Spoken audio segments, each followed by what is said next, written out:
Coming up next, deadly Hurricane Milton rips through Florida. Now the recovery begins. We have the latest. Plus, another church fire in our area in the same township. Could they be arson? And meet the local fishing legend who talks with us about his passion for the sport and his friendship with the president. So he wanted to learn every facet about it, and he became an excellent fly fisher. The Center County Report starts now.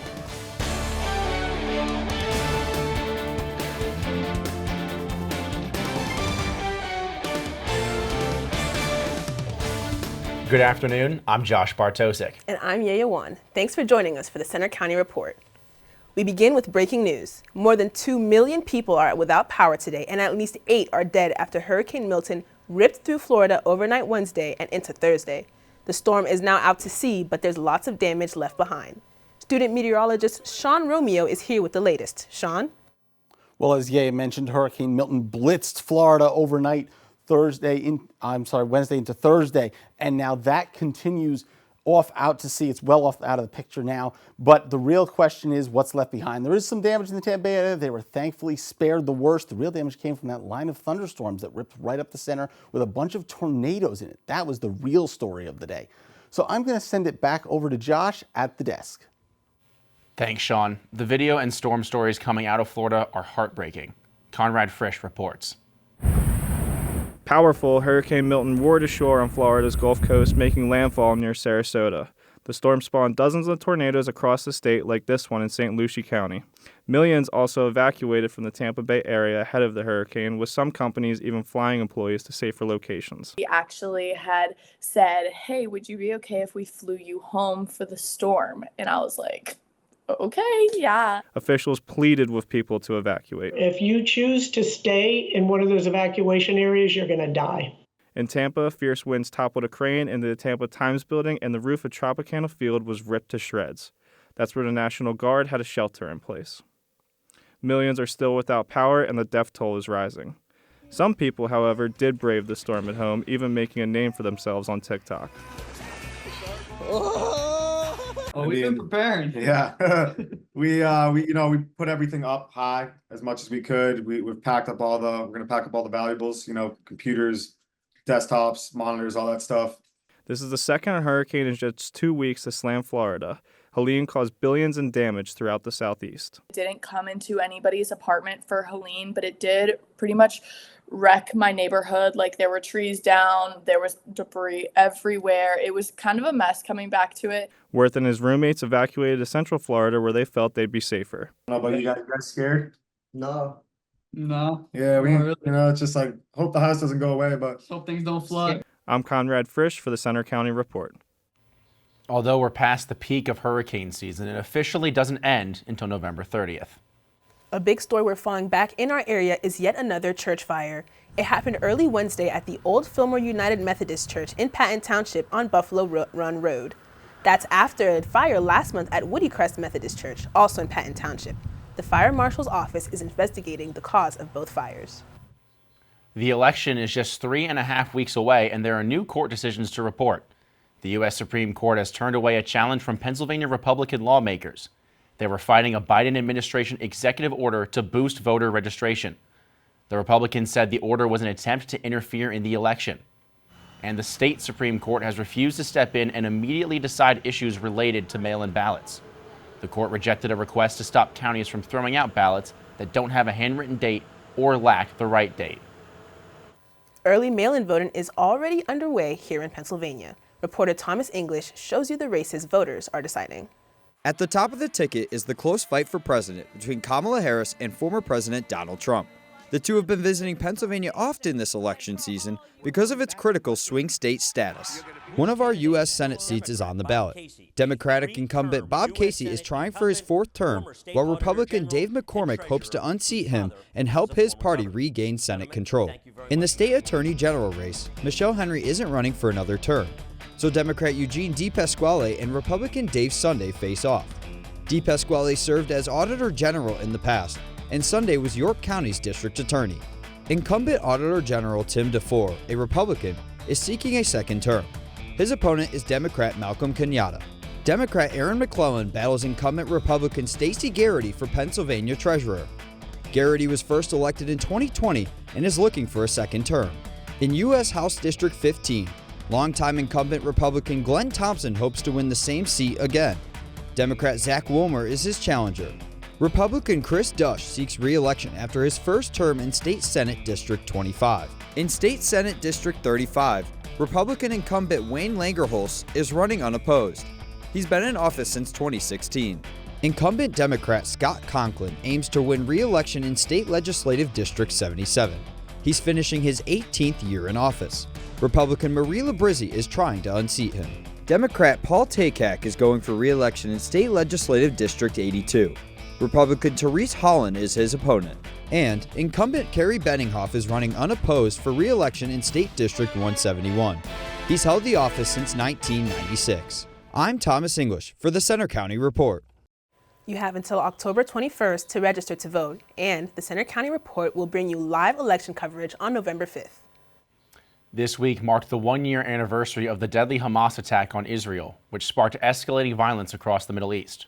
Reporter Rachel Fisher shows you events in Centre County on the anniversary. This week marked the one-year anniversary since the Hamas attack on Israel. Vigils and protests happened around the world and here in our backyard. Hopefully we move toward a world that has more peace and less violence. Chabad of Penn State partnered with Hillel and the Center for Spiritual and Ethical Development to host a Let Here Be Light campaign on campus.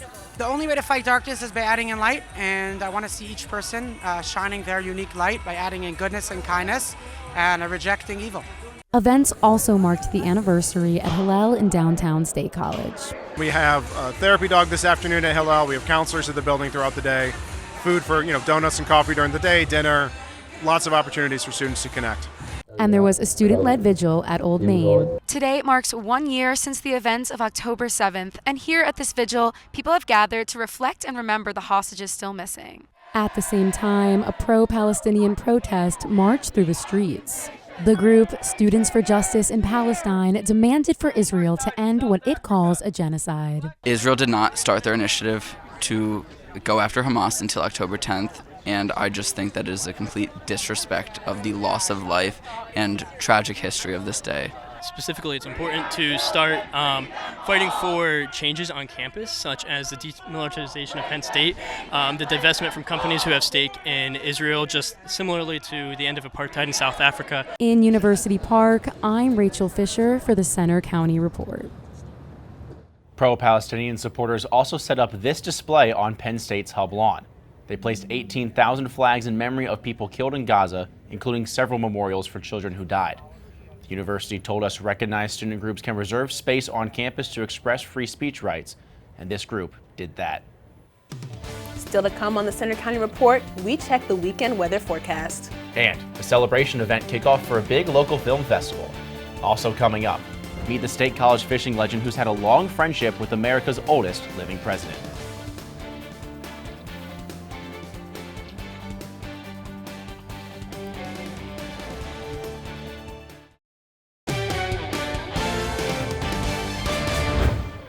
A State College disability advocate has received an international honor.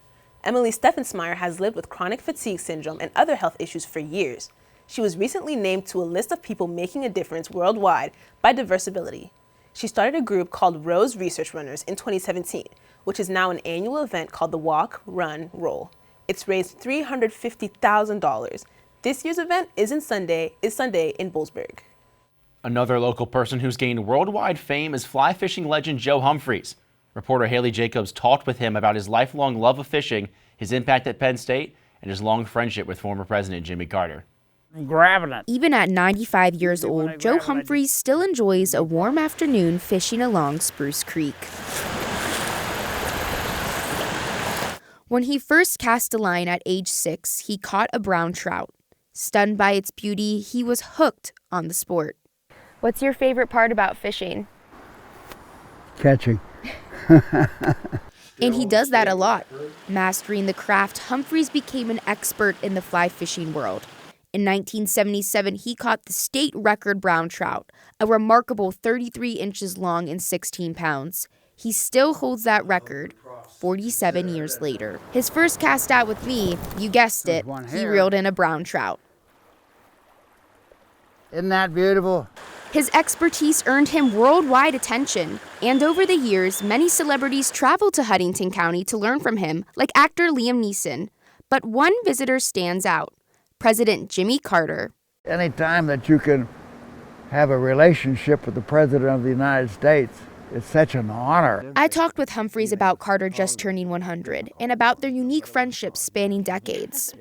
Carter visited so often he even bought a cottage along the stream and spent days fishing with Humphreys. We wanted to learn every facet about it, and he became an excellent fly fisher. Carter wrote about the first time the two fished together in his outdoor journal, which Humphreys still treasures. After a couple of hours, I was very proud of my new experience, but pretended to Joe to be somewhat chagrined that we hadn't matched his 16-pound brown trout. Looking back on their fishing trips, President Carter compared Humphreys to a familiar challenge. And somebody asked him, how did it go with me nymphing? And he said it was like dealing with Congress.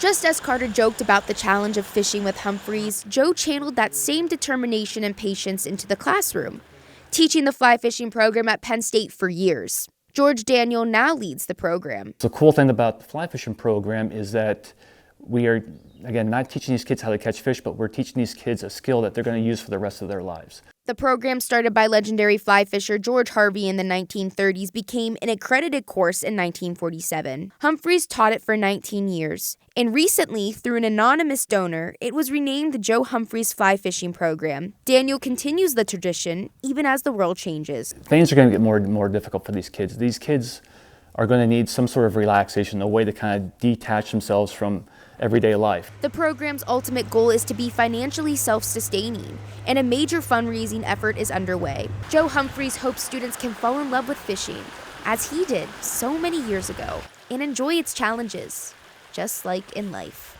And it's a thinking man's game, you know, you have to adjust weight, you have to adjust a lot of things when you're after a fish. He sees fishing as a line to a lifetime of connections. In Huntington County, I'm Haley Jacobs for the Center County Report. Joe Humphreys was born in Kerwinsville, PA in 1929 and moved to State College when he was 6 years old.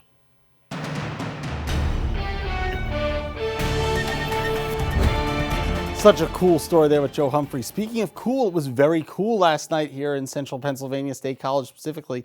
Now, right now, it's up to 60 degrees, though, almost, which is comfortable and a good day to be outside with the fall weather. You can see the leaves are starting to change. It's a really beautiful setting, to tell you the truth, here in central Pennsylvania. 59 here in State College right now. It's already 64 up in Erie, 61 in Philadelphia. So really starting to clear out and become a beautiful fall day outside. This afternoon in State College specifically, we get up to the mid-60s, about 66 for your high today. It's a really comfortable temperature. The humidity is also very low, so it's a real good time to be outside enjoying some great fall weather. So going into tonight, it is going to be kind of chilly, but not freezing like it's been the past couple nights. 51 here in State College. Your cool spot, always Bradford, at about 48. Same thing heading out towards Franklin. Mainly clear skies, calm wind, so it will be comfortable to be outside. Going forward in our fall foliage report, this was last week, so this will start to change, get a little bit better in terms of what we're looking at. It's getting closer to the peak here in State College. It's peaked down here in the mountains out towards Johnstown and south of there. Still starting to change across most of the eastern half of the state, but up in the northern tier, that's where things are starting to look really nice. A fall Saturday tomorrow, enjoy it. Go outside, go leaf peeping, go to a fall festival, something interesting you can get outside and do. Mid-60s for a high, just a great day before our football game here at Penn State kicks off at 3:30 out in Los Angeles. So that'll be a real nice time just to get out there and enjoy a day. Looking forward into our future cast, some clouds just sort of wander around into the overnight hours. So it's comfortable to be outside, but it's not, a day where it's going to be totally clear skies like we had last night with that spectacular aurora. Going forward now, our futurecast into tomorrow, there'll be some clouds in the western half of the state in the afternoon especially, but the northern tier, look at how clear that is. That's where the best leaf peeping is. So if you're going to go out and do that, that's where to go, is hit these northern tier counties. Going forward into Sunday, that's where things start to get interesting, though, in terms of weather. You get this line of rain, which works its way through across the northern part of the state. Some clouds in State College. It may work its way in, but not really.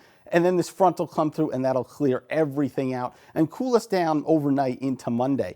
The 7-day forecast, those showers that we were talking about are going to be coming through on Sunday, potentially into Monday. But the real story is going to be the really cool temperatures next week. Potentially some frost and freeze advisories coming up as we go forward into next week. However, the real interesting thing, the aurora we had last night. That was spectacular. Sometimes you just get to see something once in a lifetime, and we really got that here in central Pennsylvania last night. It's rare to see an aurora with those spectacular purples and greens and some blues mixed in and those reds. It's really rare to see that this far south, this latitude, and what we saw last night, I'd never seen it before. Very special to me. So hopefully we can see more of that sometime in the future. I know. I always thought we'd have to go all the way to Iceland to see the Northern Lights. I know. I unfortunately missed it. I'll have to wait till next time. But with that, let's send it over to Josh Gabriel with sports. Next in sports, it's a busy weekend for Penn State athletics. The Nittany Lions are out west to face a new conference opponent. We'll see the preview on next. Also ahead, we get an update on one of Penn State's hottest teams.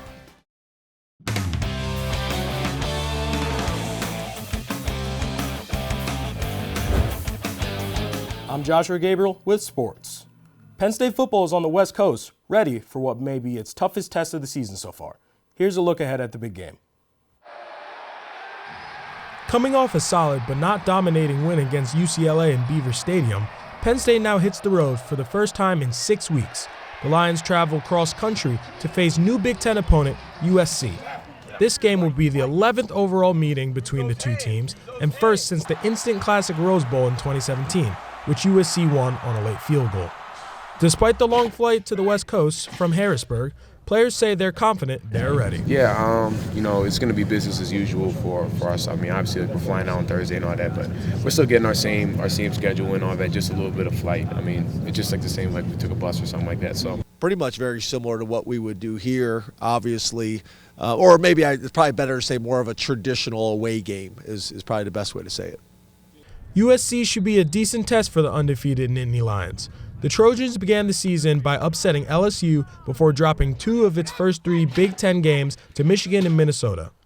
Coach Franklin praised quarterback Miller Moss. Here's a guy that I think did it the right way, right? You know, he committed to USC. He committed to USC, was behind, the first pick in the draft, stuck it out, kept learning, got into the bowl game and played really well. And he knows the system, and he's prepared, and he's ready to go. The Lions hope they're ready to go too.